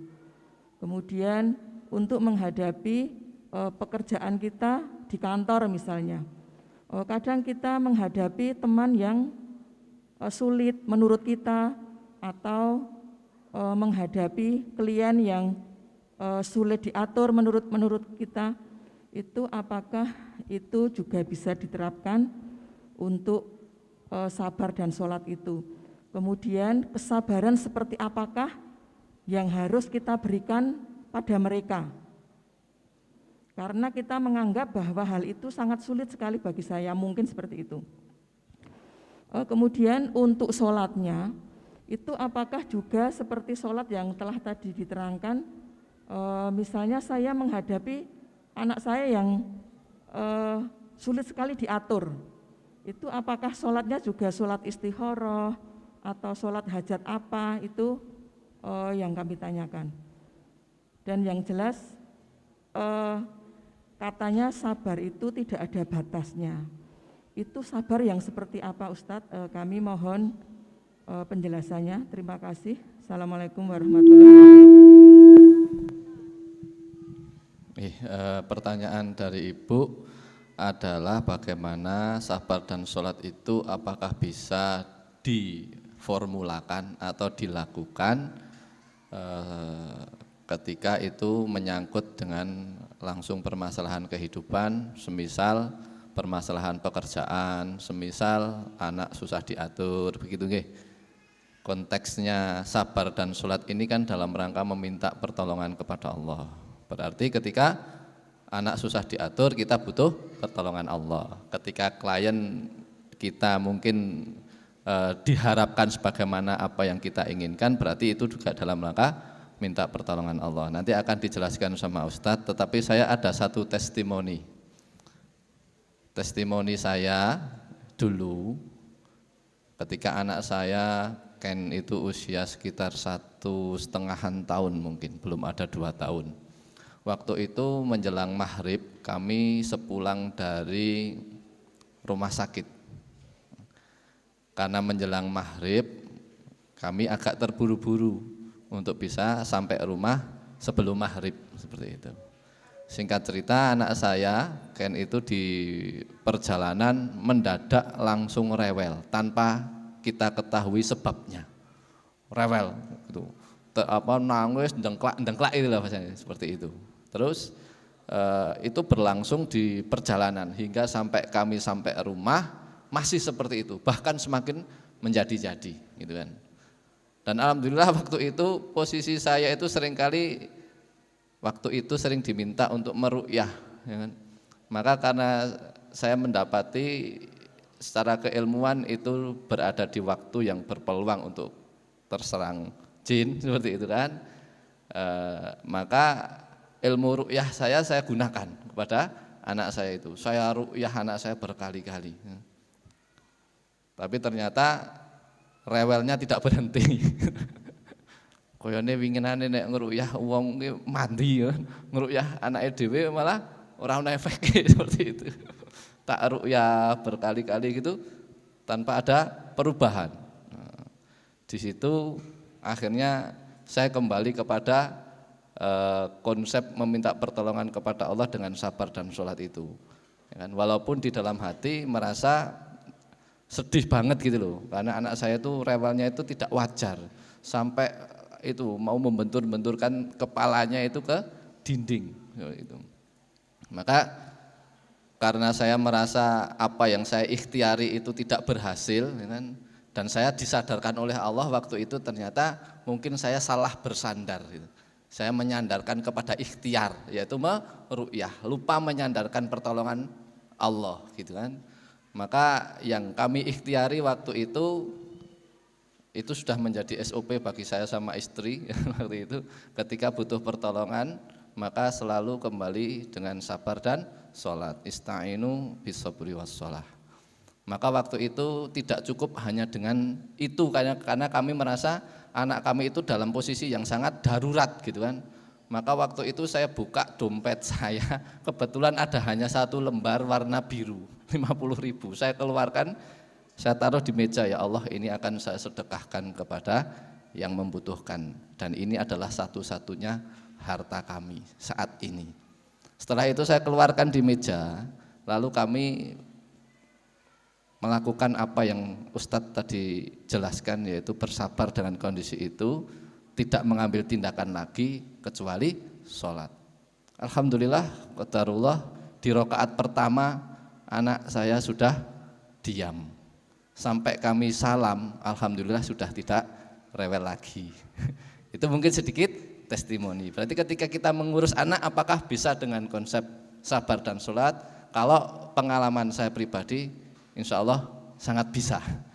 Mungkin tadi klien dan sebagainya mungkin juga akan sangat bisa diarahkan sebagaimana yang kita harapkan. Dealnya itu menjadi sesuatu yang mutualisme, saling menguntungkan seperti itu misalnya, atau apapun terserah yang kita inginkan di dalam sebuah kerjasama itu. Itu sekedar tambahan testimoni.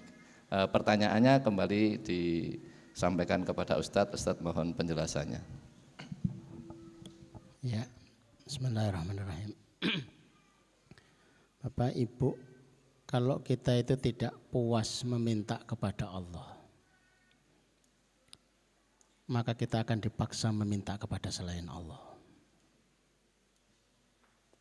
Perkataan ini dari Ibnu Qayyim al-Jauzi. Kalau kita tidak puas meminta kepada Allah, maka kita akan dipaksa meminta kepada selain Allah.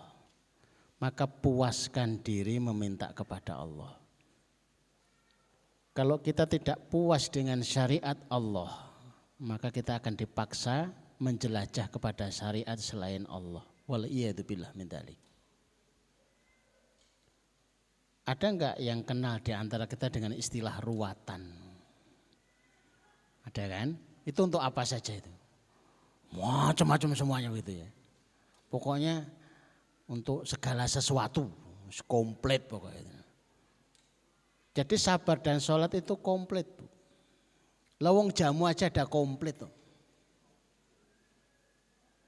Maka syariat kita ini ada yang komplit, ya sabar dan sholat itu. Pengen lebih cepat lagi ditambah dengan sedekah itu tadi. Lebih menguatkan lagi begitu ya. Jadi untuk semuanya. Yang saya ceritakan tadi kan sebagai bagian daripada persoalan hidup. Tentang seorang ustadz yang putrinya sakit jatuh itu tadi kan. Lo kok jangankan ngatur klien, jangankan ngatur pekerjaan, jangankan ngatur anak. Praktek dokter aja diatur. Iya kan? Urutan aja diatur, itu bisa itu loh. Karena apa? Semua yang ada di kehidupan kita ini terikat dengan Rabbul Alamin. Semua yang terjadi dalam kehidupan ini terikat dengan ada yang punya, ada yang memanage. Tidak ada daun yang jatuh di kegelapan malam. Berapa kali berputarnya, jatuh pada posisi seperti apa, kecuali dalam pengawasan dan kepengaturan Allah Azza wa Jalla. Itu daun, apalagi kita manusia hambanya. Jadi semuanya bisa dengan itu. Itu maksudnya. Justru pertemuan pagi ini untuk menyemangati kita semua, yuk kita gunakan seluas-luasnya. Beliau sudah bertestimoni, kami tunggu testimoni-testimoni yang lain. Untuk testimoni itu harus bunyi, muni. Tapi untuk muni harus dites. Karena sudah ngetes, muni gitu ya. Jadi jangan sampai saya mau testimoni tapi saya belum praktek. Loh. Belum praktek kok testimoni. Dites dulu, dicoba dulu. Begitu ada hasilnya seperti apa baru muni gitu loh. Ustaz, saya mau testimoni, saya praktek waktu itu. Makanya saya muni sekarang ini begitu ya. Itu untuk mudahnya. Adapun bagaimana caranya sholat istikharah, sholat hajat. Dua sholat ini sebenarnya hampir sama ya. Hampir sama, cuma kadang lebih mudah untuk dibedakan. Ini kalau hajat berarti ya sholat hajat. Ini kalau minta pilihan berarti sholat istikharah. Bagaimana cara sholatnya? Cara sholatnya yang pertama menghadap kiblat. Kemudian 2 rakaat. Ya seperti sholat yang lain lah gitu ya. Cuma niatnya sholat istikharah atau sholat hajat itu ya. Begitu Bu ya. Kalau sholatnya apa perlu ditunjukkan lebih itu kayaknya sederhana banget. Kayak sholat sunnah itu ya, sholat duha cuma 2 rakaat itu saja. Berarti kita setelah ini akan sering sholat hajat dan sholat istikharah. Iya maksudnya begitu. Dikit-dikit sholat, dikit-dikit sholat. Bu, nun sewu sawayan ini disadin apa? Kedap tak sholat riyin. Nggih. Lah pinten niki? Nggih purune nggih nek di 300 nek 250 tak sholat riyin. Juangkal kowe. Sithik-sithik sholat, sithik-sithik sholat. Lah jenengan purun apa mboten? Lah nek ra gelem ya tak laporke to. Laporke kan sinten? Ya sing tak sholatin niku. Tapi itu asik. Saya pernah cerita ini agak tambahan penguat Bu ya. Itu jamaah kami sudah kehilangan 4 truk. Bangkrut. Saya usaha apa ya Sen? Sholat dulu. Pertama itu dia sudah kehabisan modal. Dia sholat kemudian minta modal. Tahu-tahu ada temannya yang nelpon, saya punya uang 400 juta. Nganggur, mau dipakai enggak? Oh ya mau, buat modal. Terus ngembalikannya gimana? Kembalikan kalau sudah punya uangnya. Kalau belum punya, ya terus pakai terus. Tapi orangnya sudah enggak ada Pak. Jadi nggak usah dicari lagi yang ngasih pinjaman modal 400 juta itu sudah enggak ada gitu ya. Nanti itu alamatnya mana saja? Saya enggak tahu, di beliau yang cerita. Sudah dapat 400 juta, kira-kira Bapak Ibu apa yang dilakukan? Langsung punya usaha gitu kan? Dia enggak mau, saya sholat lagi. Ya Allah modal sudah punya 400 juta. Usaha apa ya Allah yang saya harus tempuh? Dia sholat 2 rakaat. Habis sholat ditelepon mertuanya. Katanya bangkrut. Nggih. Lah sudah punya usaha, dereng. Lah sudah punya modal, sampun. Lah rencanamu usaha apa? Ya dereng ngertos. Mulai pulang ya. Lah disuruh pulang ya pulanglah. Kenapa kamu enggak neruskan bisnisnya Bapak? Lah kula mboten ngertos. Ya tak ajari, nggih pun monggo diajari. Bisnisnya beras. Begitu sudah diajari bisnis beras, modal sudah punya, usaha sudah punya, mulailah dia transaksi pertama. Bingung nyari transaksi pertama dengan siapa? Dia sholat lagi, ya Allah modal sudah ada, bisnis sudah ada, pembeli yang belum ada ya Allah. Ini pembelinya mana? Gitu. Begitu selesai sholat ada telepon dari Bandung. Katanya sekarang jualan beras neruskan usahanya Bapak. Nggih. Lah saya tolong dikirimi beras sekian ton. Nggih. Lah ini harganya berapa, untungnya berapa. Lah niku saya yang belum tahu. Lah terus gimana? Sekedap kalau tak sholat riyen. Untung saja itu sholat. Ya Allah modal sudah ada, bisnis sudah ada, pembeli sudah ada. Yang belum ada itu ya Allah menentukan untungnya berapa. Selesai dari sholat, doa, ditelepon lagi, sampun Pak, nggih dereng wonten jawaban. Wis ngene wae, suwen niku. Dari sini sekian, sudah ada untung belum? Sudah. Ya sudah dikirim, siap. Hari ini masih menjadi juragan beras. Kalau ini orangnya saya tahu, tinggalnya di Geraha Golf di Semarang sana itu. Masya Allah, ternyata luar biasa ya. Dengan sholat itu kalau digunakan, dipraktekkan ternyata luar biasa. Maka mari kita gunakan. Jadi kesimpulannya Bu, untuk semua hajat kita. Anak rewel, sholat. Paling mungkin gitu, Pak itu karena di seneni moro tuwa. Anaknya nangis malah sholat. Paling yang ngoten niku pun biasa nyantai mawon. Di seneni apa niku atasan, kamu tuh kerja enggak becus ini loh, sekedap. Ngapa? Sholat. Begitu diseneni malah sholat, lah ini kan malah asik gitu ya. Kamu sholat buat apa? Kamu diseneni kok sholat? Yang lapor ke jenengan niku sing nyeneni. Gitu ya. Demikian Bu ya, wallahu a'lam bishawab. Gitu nggih Bu, sudah mendapatkan jawaban dari Ustadz kaitannya dengan pertanyaan panjenengan. Tambahan testimoni Ustadz, kebetulan nyambung sama apa yang disampaikan Ustadz Umar tadi, saudaranya jamaah ya yang jadi pedagang beras. Kebetulan saya juga punya kakak ipar, itu pedagang beras. Nah, tapi sebelum jadi pedagang beras, beliau hanya sebagai seorang istri dari pegawai negeri sipil, PNS gitu kan. Saya mendampingi beliau, kakak ipar saya, mulai dari hanya punya gaji Rp500.000. Udah dapat gaji tapi sudah potong gitu. Nah, sampai gajinya tinggal Rp500.000. Waktu itu sempat teriak kepada saya, "Der, ke piye nek wong iki?" Napa to, Mbak? Lah wis ngerti. Aku wis mengikuti instruksine jenengan, sedekah, salat. Lah kok saiki malah harta saya gajine Mas iki tinggal 500.000, malah tambahan ketekanan adik sepupu dari Semarang. Jadi sudah punya penghasilannya tinggal 500.000, malah ada sepupu atau putranya bulik dari Semarang ikut tinggal di rumahnya. Rumahnya di Bengkulu, Bapak Ibu sekalian. Nah, tinggal punya gaji 500.000 ditambah ada adik sepupu yang dari Semarang dititipkan. Kan ngalamat tambah pengeluaran gitu kan. Ini masalah. Ya, karena saya juga tidak tahu kondisinya di sana seperti apa, ya tetap saja ketika SMS atau WA ke saya, ya sabar Mbak. Kan gandengannya sholat ini kan sabar. Ya mungkin Allah kayak nguji jenengan men sabar dhisik. Wah ya tapi abot. Wis ngono si A. Nah, ini sepupunya ini modelnya ora pangerten itu loh. Nek datang itu pokoknya taunya makan, ini ora pernah ngerti ngrewangi dan sebagainya. Komplain lagi ke saya, "Dek, iki ngene iki bocah sabar, Mbak." Kayak gitu. Salat, sedekah tambune sedekah piye aku entek ora ndek apa-apa. Nah, ini singkat cerita kondisinya seperti itu. Hari ini seperti apa?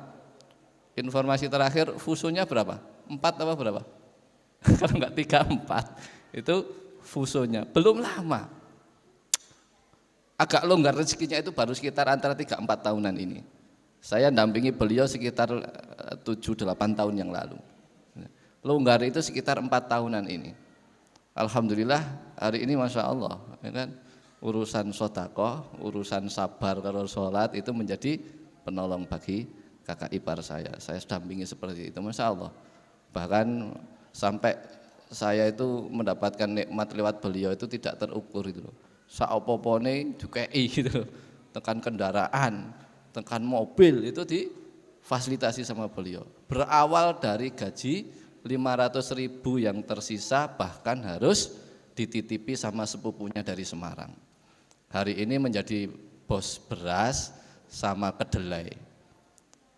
Dalam 1 bulan itu kedelainya itu bisa sampai berapa kali kirim karena punya tronton gitu kan, trontonnya punya sendiri berapa kali kirim. Informasinya bertonton. Nah, sekali kirim saja karena 24 ton tronton yang besar itu. Padahal 1 bulan berapa kali pengiriman. Kalau berasnya lebih banyak lagi karena setiap minggu kirim seperti itu. Sampai 4-5 kali pengiriman, padahal sekali pengiriman 24 ton. Seperti itu.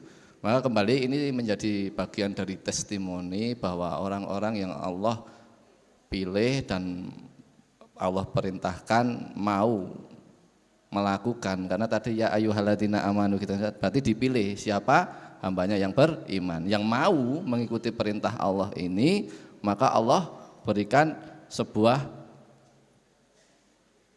perjalanan yang terasa live tadi Ustaz, merasa ada sebuah kontribusi dari Allah, padahal ya jelas semuanya ini dari Allah, kita dihidupkan dan dimatikan oleh Allah, mosok enggak ada kontribusinya Allah kan enggak mungkin, tetapi seolah-olah kita nanti bisa melihat apa yang Allah perjalankan dalam perjalanan hidup kita itu, kita melihat kuasa Allah gitu, semakin bertambah yakin, semakin bertambah taat, semakin bertambah kualitas ibadah-ibadah kita dengan izin Allah Ta'ala.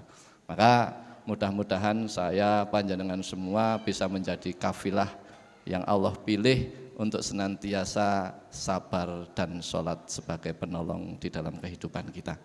Sebagaimana yang tadi sudah saya informasikan, ini sudah berada di penghujung acara, waktu sudah menunjukkan 9:30, jam yang ada di tangan saya, maka kita sepakati untuk konseling pada Ahad pagi kali ini kita cukupkan. Apabila masih ada pertanyaan-pertanyaan dari Bapak dan Ibu yang ingin disampaikan kepada Ustadz Umar Fakihuddin, bisa disampaikan apakah itu di kajian Ahad pagi 2 pekan yang akan datang atau di waktu-waktu di luar kajian. Bisa silaturahim ke sini atau bahkan bisa siang hari ini atau setelah acara ini masih ada pertanyaan khusus, insya Allah masih kami fasilitasi. Tetapi barangkali nanti ada sahabat semua yang sudah punya agenda, sudah punya jadwal, maka kita akhirkan dulu majelis ini, bisa dilanjutkan dengan majelis yang khusus tadi. Kita cukupkan kegiatan pagi hari ini sampai jam 9:30 ini, dan saya kembalikan acara kepada pembawa acara. Saya dalam memandu acara kurang dan lebihnya mohon dimaafkan. Akhirul kalam. Assalamualaikum warahmatullahi wabarakatuh.